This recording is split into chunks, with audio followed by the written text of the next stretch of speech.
In today's video, I'm going to teach you how to fix Microsoft Word cannot type error. There's nothing more frustrating than opening a Microsoft Word document, clicking on the page, and realizing your keyboard inputs are completely dead. If you look closely at the bottom status bar, it might even tell you the selection is locked. Today, we are bypassing these glitches and getting you back on track. The most common reason Word blocks inputs is a standard file security. If you downloaded a document from an email attachment on the internet, Word opens it in a protective view. For that, you need to look right above your main ruler for a bright yellow alert bar. Say I open this document. Mine, of course, isn't locked, but simply just click the button that says Enable Editing to instantly unlock the canvas.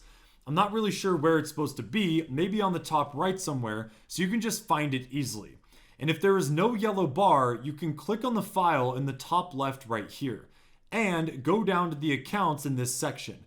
After that, look under the product information block. If you see some kind of alert here saying product deactivated or unlicensed product, Microsoft locks down the entire software suite into a read-only viewer.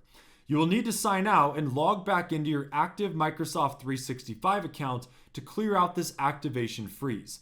And if the file isn't unlicensed, the document creator might have just locked down the structural formatting permissions. For that, head to the Review tab, look all the way to the right side, and click on Restrict Editing.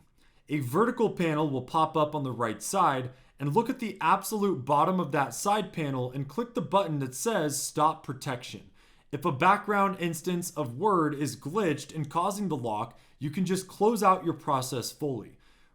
Right click right here and then click on the end task and then just open up your start menu and open up your Word again. Try out these fixes. They should help you, and if you guys found this video helpful and it fixed your Microsoft Word cannot type errors, make sure to drop a like and make sure to check out our other tutorials.